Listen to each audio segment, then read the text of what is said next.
Have you ever felt like your peace was shattered by someone's absence?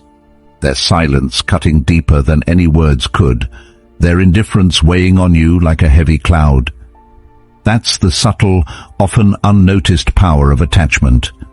It's like handing someone the reins to your inner world, letting them decide when you rise, when you fall, and when you feel whole. Slowly, without even realizing it, you become a prisoner to their choices, their actions, their moods. But what if I told you that you don't have to live like this? What if you could reclaim your peace and strength, break free from the emotional chains that bind you? The Stoics warned us long ago, you have power over your mind, not outside events. But how many of us give that power away, letting others control our emotional state? Detaching from people, especially when it's painful, isn't about turning cold or heartless.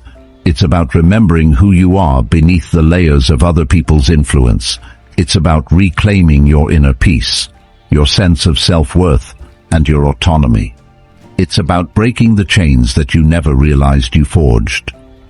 If you're ready to explore how to truly let go and step into a life of clarity, peace, and strength, hit that subscribe button. This isn't just about watching a video, it's about choosing to transform your life one step at a time. Together, we'll embark on this journey of self-discovery, grounded in Stoic wisdom and the power of detachment. Emotional attachment is a curious thing.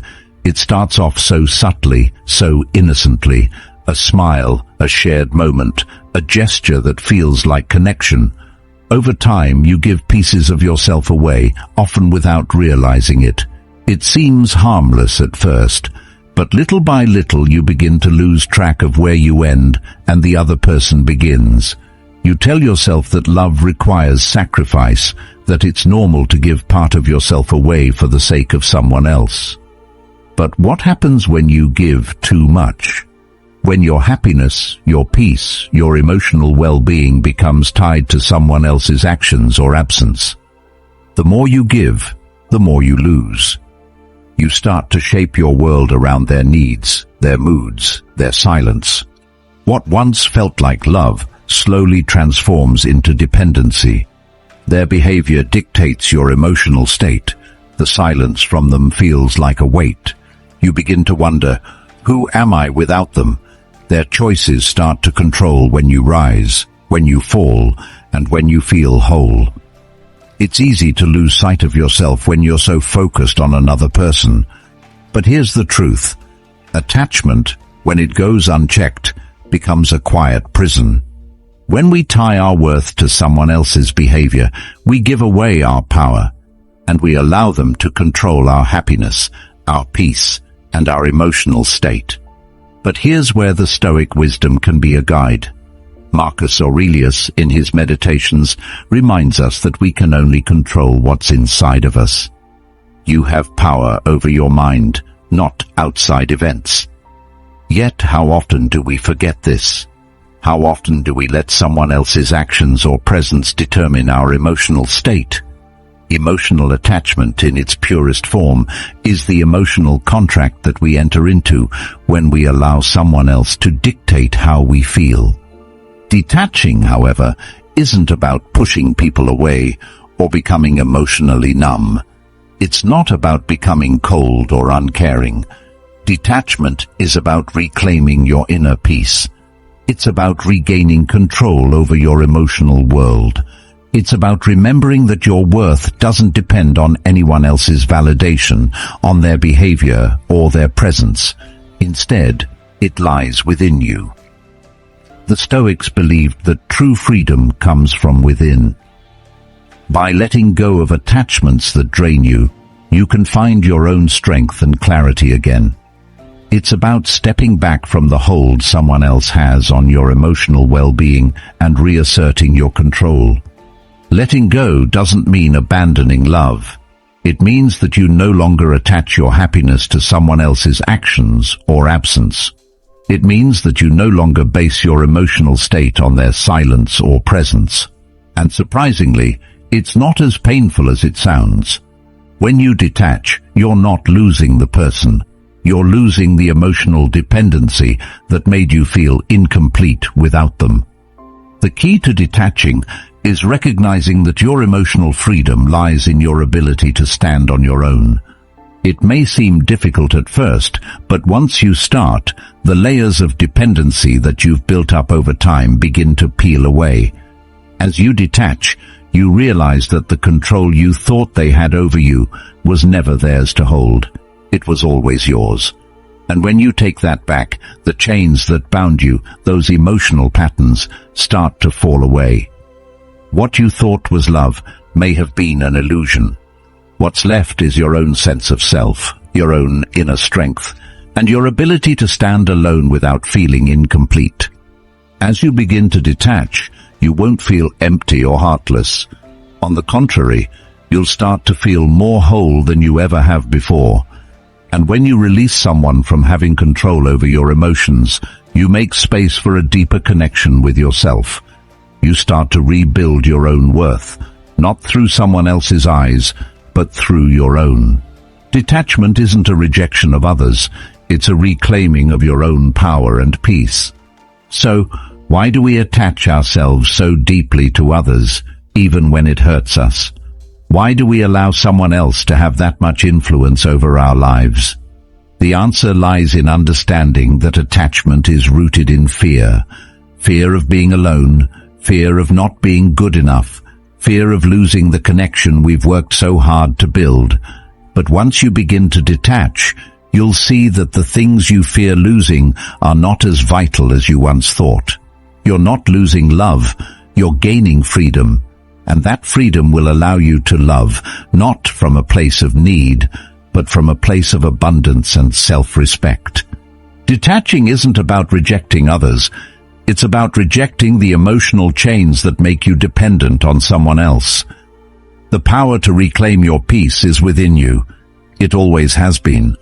The moment you realize this, you'll stop waiting for someone else to give you the peace you deserve. You'll start building it within yourself. When you look inward, when you detach from the external forces that dictate your worth, you find your true self. And that self is more than enough. Think about the last time you clung to someone who didn't value you.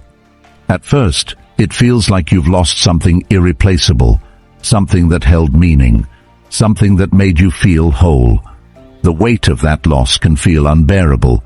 It's as if you've lost a part of yourself, and the emptiness they leave behind feels like a hole you'll never fill. But in reality, what you've lost isn't the person themselves. It's the fantasy you created around them. The illusion that they were the one who could make you feel complete. The dream you built about what they would become in your life. This fantasy is what keeps you locked in an emotional cycle, telling yourself that if you just hold on long enough, things will change. But here's the hard truth. When you let go of them, you're not just letting go of the person. You're letting go of the dream of who you hoped they would be. The moment you release that illusion, the weight begins to lift. It may feel like you're losing something at first, but what you're actually gaining is clarity. It's like wiping away a fog that's been clouding your judgment, and suddenly, everything comes into sharper focus. The fog of fantasy can make you believe that love is enough to make someone change or grow into the partner you've envisioned. But love, in its truest form, isn't about changing someone else to fit your needs. It's about accepting them for who they truly are, even if that means letting them go. Carl Jung once said, "I am not what happened to me. I am what I choose to become." The key to letting go is not in the person's absence, but in your ability to choose a path that no longer depends on them. The more you hold onto a person who doesn't value you, the more you betray yourself in the name of love. You start to make excuses for them, justify their behavior, and silence your inner voice that knows something isn't right. You become so attached to the idea of them that you begin to ignore the truth of who they are. You convince yourself that if you just love them enough, they'll come around, that they'll eventually see your worth. But love doesn't work that way. Real love isn't about being constantly reminded of your value by someone else. It's about recognizing your own worth, independent of how someone else treats you. When you realize this, the fog clears, and you see the situation for what it truly is. Letting go of someone who doesn't value you is one of the hardest things to do because it forces you to confront the truth that they were never the solution to your happiness. The truth is simple, though. It's not about losing something real. What you're losing is the fantasy, the dream of what could have been. And when that fantasy fades, you gain clarity. This clarity doesn't come easily, and it doesn't come without its challenges. It can feel painful at first, like a part of you is being ripped away. But once you allow that space to open, you begin to rebuild. You begin to focus on yourself, on your own growth, and on the things that truly matter. The act of letting go is not a betrayal of love. It is an act of self-love. You may feel a sense of grief, a sense of loss, but in reality, what you are doing is giving yourself the opportunity to grow. The person you thought you needed was never the key to your happiness. You were always the key to your happiness. The sooner you recognize this, the sooner you can step into the clarity that comes with letting go. And from that clarity, you can begin to see where you've been neglecting yourself, where you've been compromising your own values for someone else's. It's not easy to look at your past relationships and see how much of yourself you gave away. It's uncomfortable to realize that you may have sacrificed parts of your identity in the name of love, hoping that someone else would fill the gaps you thought existed. But once you see the truth behind those attachments, you can begin to shift your perspective. You're not losing love. You're gaining the ability to love yourself more fully. You're gaining the strength to walk away from relationships that no longer serve you and to create space for new, healthier connections. When you let go of someone who doesn't value you, you create the opportunity to connect with yourself again. You stop measuring your worth by their actions and start measuring it by your own standards. The journey of detachment is not a rejection of love. It's an acceptance of the fact that real love begins with self-love. The more you can stand in your own power, the more you attract people who value you for who you truly are, not for who they want you to be. You no longer need someone else to validate your existence. You start validating yourself. The clean break you make from the fantasy allows you to step into the freedom of your own authenticity. You stop pretending to be something you're not just to fit into someone else's version of love. You become your true self, and in doing so, you invite the kind of love into your life that is rooted in mutual respect and appreciation. This isn't an overnight change. It's a gradual process of rediscovering who you are without the influence of someone else's expectations. But every step you take in this direction is a step toward reclaiming your peace and your power. Letting go of the fantasy is not about erasing memories or pretending the past didn't matter. It's about recognizing that the person you thought you needed was never the one who would complete you. You are already whole, and when you accept that truth, you begin to see that everything you once thought you needed to be happy was already within you. The road to self-love is not always easy, but it's always worth it. Letting go allows you to create space for the life you truly deserve, one where you don't rely on anyone else's approval to feel whole. You are the key to your happiness. You always have been. Pain at its core is not something to run from. It's not an enemy to be avoided or a burden that's meant to break you. In fact, pain is one of the most valuable teachers you'll ever have. It's the kind of teacher that doesn't ask for your permission to show up, but once it arrives, it forces you to listen. Most people try to push it away, to numb it, to distract themselves from the sting, but in doing so, they miss out on the lessons it offers. The moment you start asking yourself, "What can I learn from this?" instead of "Why did this happen to me?" everything shifts. What once felt like a punishment now becomes a stepping stone to wisdom. The Stoics knew this truth. They believed that life has a way of repeating its lessons until we learn them. If we don't grasp the lesson, we'll see the same patterns play out in different forms, time and time again. But when we finally learn, when we truly understand the purpose behind the pain, that's when the cycle ends. In that moment of realization, you reclaim your power. Carl Jung said, "There is no coming to consciousness without pain." This is the paradox of pain. It doesn't just harm us, it shapes us. The kind of growth that happens in the midst of hardship is unlike any other. It forces us to question our assumptions, challenge our limitations, and reframe our entire worldview. It's in those painful moments that we discover the depth of our resilience. When everything is stripped away, when we're forced to confront what's left, we find the strength we never knew we had. It's not that we become stronger because of pain, but that we become aware of how strong we already were. But here's where it gets deeper. Pain is not just about suffering, it's about understanding. When we view pain as a tool for growth, we stop being victims of our circumstances. Instead, we become active participants in our own healing.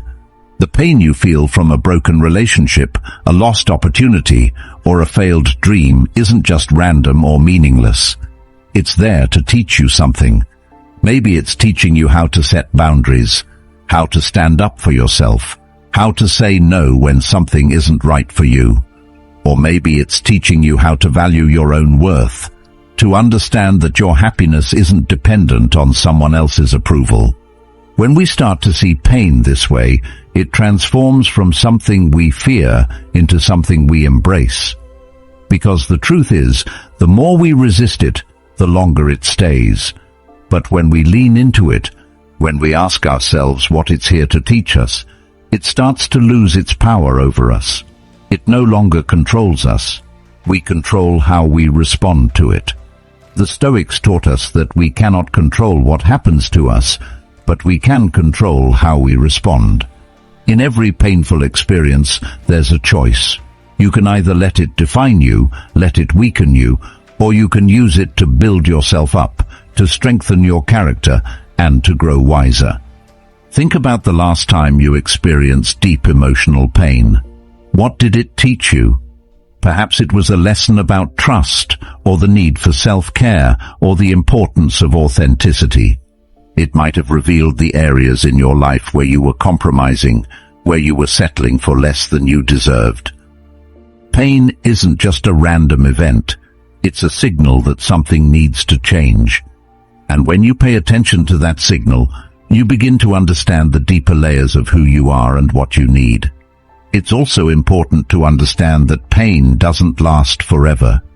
Yes, it feels overwhelming in the moment, but the moment will pass. The emotions you're feeling now may be intense, but they will not define you forever. The pain you're experiencing now will not last as long as the wisdom you can gain from it. With time, that pain transforms into something else, into understanding, into strength, into a clearer sense of self. You will look back on this moment not as a time when you were defeated, but as a time when you learned the most about yourself. There's a certain peace that comes from embracing pain as part of life. When you stop running from it, when you stop trying to avoid it or deny its existence, you begin to realize that it's just another part of the human experience. And that peace is what allows you to move forward. The pain may have been intense, but it didn't break you. It may have hurt, but it didn't destroy you. You are still standing. You are still here. And because of that, you're stronger than you were before. When you finally come to terms with the fact that pain is not here to punish you, but to teach you, everything changes. The Stoics taught that suffering can be our greatest teacher, but only if we are willing to learn. If you're willing to lean into the pain, to ask what it's trying to show you, you will find that it no longer has the power to control you. Instead, you'll find yourself on the other side, with a wisdom and strength that will carry you through any future challenges. Because the true power isn't in avoiding pain, it's in learning how to turn it into something that fuels your growth. When you do that, you no longer fear pain. You see it as a necessary part of your evolution, and from there you move forward, not just surviving, but thriving. Here's where the journey gets even more difficult. Sometimes the lesson isn't about the person who hurt you. It's about you. How many times have you clung to someone, even when deep down you knew they weren't good for you? How many times have you ignored your own needs, compromising yourself to keep someone around, hoping that by doing so they would finally see your worth? It's easy to point the finger at someone else, to blame them for the pain you feel. But what if the real lesson lies within you, in the way you allowed yourself to become tangled in someone else's actions, in the way you sacrificed your own peace to keep the illusion of connection alive? Facing this truth is never easy. It can feel like a gut punch, like you've been running from your own reflection, only to find that the problem was always right in front of you. But these realizations, as painful as they are necessary for growth. Every time you've given someone more of yourself than they gave you, every time you've let your boundaries blur in the name of affection, you've betrayed your own needs. Maybe it was because you were afraid of being alone, or maybe you craved validation, the kind that made you feel seen, valued, and heard. Whatever the reason, the truth is that you put someone else's needs before your own, allowing yourself to be wrapped up in their world without considering your own. And in doing so, you became lost in their patterns, their desires, their expectations. Carl Jung said, "The privilege of a lifetime is to become who you truly are." But how can you do that if you've spent so much of your life trying to be who someone else wants you to be? How can you see who you truly are when you're so tangled in the illusions of who others think you should be? The real challenge is in recognizing where you've allowed yourself to fall into those patterns. It's easy to blame the other person for the way things turned out, to point to their actions as the reason for your pain. But what if the real question is, how did you let this happen?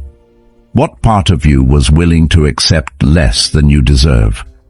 What part of you was afraid to walk away, to set boundaries, to put yourself first?